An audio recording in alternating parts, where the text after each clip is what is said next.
പ്രളയം കൊണ്ടുപോയ റോഡ് വർഷങ്ങൾക്ക് ശേഷം പുനർനിർമ്മിച്ചു. മട്ടന്നൂർ മണ്ണൂർ ഇരിക്കൂർ റോഡിലെ നായ്ക്കാലിയിലാണ് പുഴയെടുത്ത റോഡ് പുനർനിർമ്മിച്ചത്. ഇനി ഈ മഴക്കാലത്ത് പ്രദേശവാസികൾക്ക് ഭയം കൂടാതെ ഇതുവഴി യാത്ര ചെയ്യാം. 2018 പ്രളയം കൊണ്ടുപോയതാണ് ഈ റോഡ്.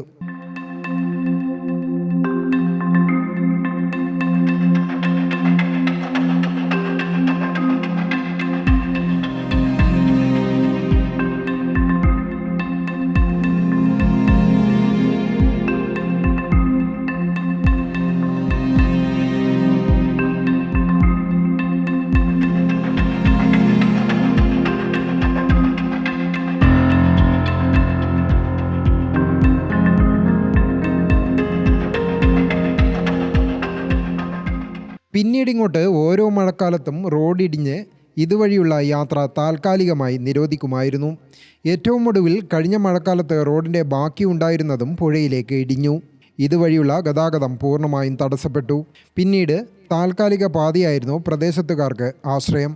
നാട്ടുകാരുടെ പ്രതിഷേധങ്ങളെ തുടർന്ന് കെ ശൈലജ MLA ഇടപെട്ട് പൊതുമരാമത്ത് വകുപ്പ് മന്ത്രി മുഹമ്മദ് റിയാസ് തന്നെ നേരിട്ടെത്തി പരിശോധന നടത്തി. പാലക്കാട് IITയുടെ ഡിസൈൻ പ്രകാരമാണ് തുടർന്നുള്ള റോഡ് നിർമ്മാണം നടത്തിയത്. പുഴയോരത്ത് പ്രത്യേക സംരക്ഷണ ഭിത്തിയും തുടർന്ന് റോഡരികിലേക്ക് ചെരിഞ്ഞ പ്രതലത്തിൽ ഗ്യാബിയോൺ ഭിത്തിയും അവിടെ പ്രത്യേകതരം ഷീറ്റുകൾ മണ്ണിനിടയിൽ പാളികളാക്കിയും ഇട്ടു.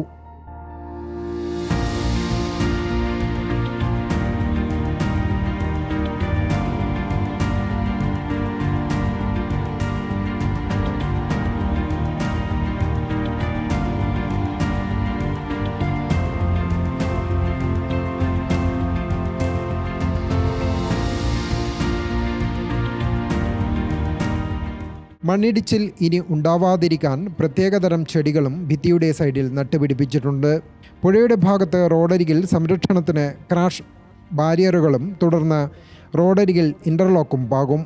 മഴയുൾപ്പെടെയുള്ള തടസ്സങ്ങളില്ലെങ്കിൽ ഈ ഞായറാഴ്ച കൊണ്ട് മട്ടന്നൂർ വരെയുള്ള ഭാഗത്തെ റോഡിൻ്റെ ബാക്കി ടാറിംഗ് പ്രവൃത്തികൾ പൂർത്തിയാകും. തുടർന്ന് സിഗ്നൽ സംവിധാനങ്ങൾ ഉൾപ്പെടെയുള്ള മറ്റ് പ്രവൃത്തികളും നടത്തും. KRFB assistant engineer Sajith, Mattannur നഗരസഭാ ചെയർമാൻ N ഷാജിത്ത് എന്നിവരുടെ നേതൃത്വത്തിൽ ജനപ്രതിനിധികളും ഉദ്യോഗസ്ഥരും പ്രവൃത്തി വിലയിരുത്തി. നിലവിൽ റോഡിൽ ഒരു പാളി ടാറിംഗ് പൂർണ്ണമായും കുറച്ച് ഭാഗം രണ്ടാമത്തെ പാളി ടാറിങ്ങും പൂർത്തിയായിട്ടുണ്ട്. ഗ്രാമിക ന്യൂസ്, മട്ടന്നൂർ.